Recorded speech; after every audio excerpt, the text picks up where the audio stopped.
Hi everyone, welcome back to the Adore Beauty YouTube channel. My name's Megan, I'm part of the social and content team here, and today we're going to be talking all things makeup brushes. We'll go through different brushes for the different areas of the face and how they can be used. Okay, so the first area of the face I'm going to talk about is the skin. So I'm talking foundation here. There are two, I would say, popular brush types that are used, and that is a paddle brush or a foundation brush, and that is a buffing or kabuki brush. Now, the difference between these two are obviously their shapes. So a flat top buffer brush might be best for you if you like more of a sheer to medium type of coverage. If you enjoy covering a lot of space in one go, the face of the brush is a lot larger than a foundation brush. However, a foundation brush also is quite handy because you're able to get into more precise and small areas. Also, you can pack more product on with this brush because it is a little bit more dense and stiff. So if you're looking for more of a full coverage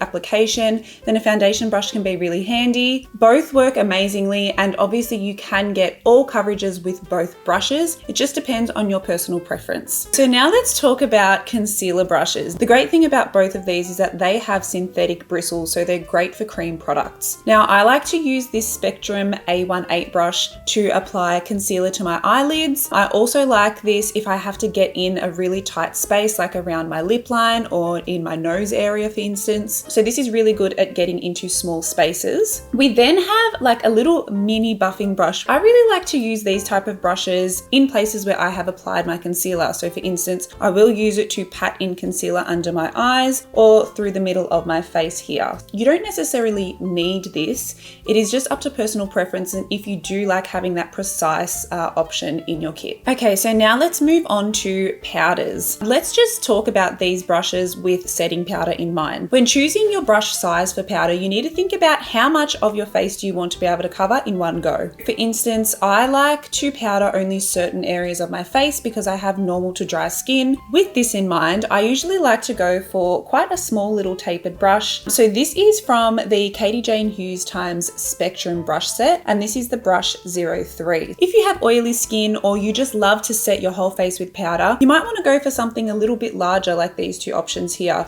You'll be able to cover more ground as you work, and it's just quicker. Okay, now let's move on to blush or bronzer. So these brushes you want to really choose with care. And let's talk about powder brushes, and then let's talk about cream product brushes. So if you are using a powder, blush or bronzer, you're going to want to choose something like this. Yes, this is the same brush that I spoke about in the powder section. You can use the same style of brush depending on which area of the face you're applying it to. The reason why I like this little brush here is because it's nice and tapered. I want to apply my blush and bronzer to only certain areas of my face. If I was to grab something like this for my blush or bronzer, I would probably end up squishing it so that it's nice and tapered, and then I would apply it. Another really popular item that you might see is a brush like this. So it's got that really nice little angled edge on it, and it really just fits nicely right in there on your little cheek crevice. Okay, now let's say you're using a cream blush or bronzer. This is where your brushes need to change slightly. So we're going to look for densely packed synthetic bristle brushes when you're using cream products. Two of my faves to apply a cream blush or bronzer is the Real Techniques sculpting brush or the MAC 170 slanted brush. As you can see, both of these kind of have that little slanted tip.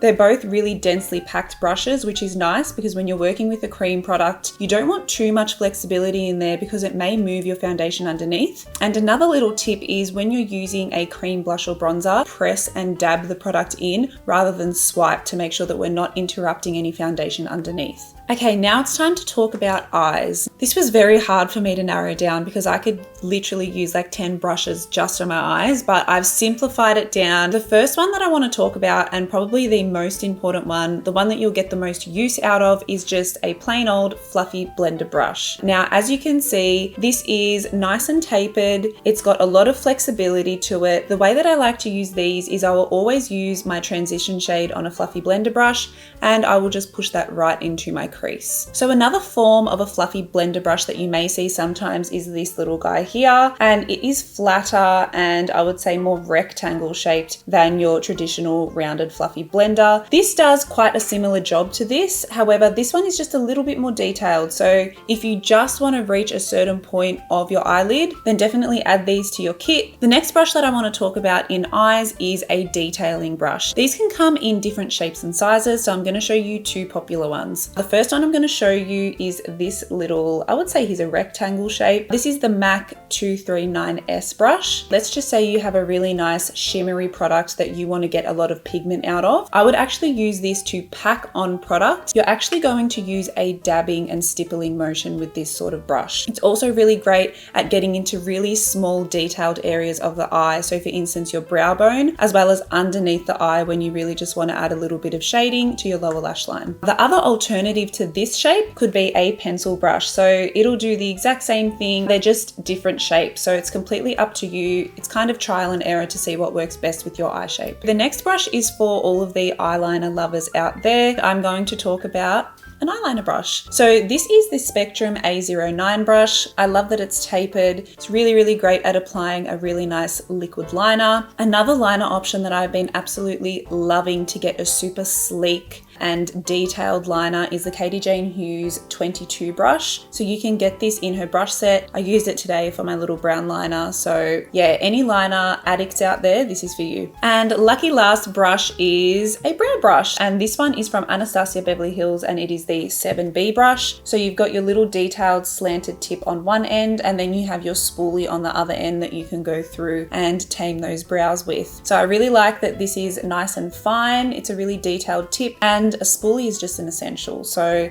definitely check this one out. It is my personal opinion that brushes really are an investment. They're a part of your kit and they last years if you look after them correctly. However, we got to work within our budget. So let's go through a few of my favorite sets at different price points. All right, let's just start at the bougie end. So this is the Spectrum x Katie Hughes brush set. You get 11 pieces in here. It was curated and designed by a really famous makeup artist called Katie Jane Hughes. I can't rave about these enough. So if you are looking at spending a little bit more for a really good quality brush set, I would definitely check these out. The next two brush sets kind of sit within the same price categories. They are the Crown brush set. I'll get Maddie to pop it up here. And we also have the Spectrum 10-piece brush set, which will sit around here. So again, really great options for a brush set, especially if you're kind of at that beginner to intermediate level. As you can see, there are so many options depending on what will work best for you. So that pretty much wraps up our brush tour of today. If you had any questions at all, just pop them in the comments and we will be sure to get back to you. So if you enjoyed this video, please give it a thumbs up. If you want to see more videos from us, then you can just click over here. Otherwise, we'll see you next time. Bye guys.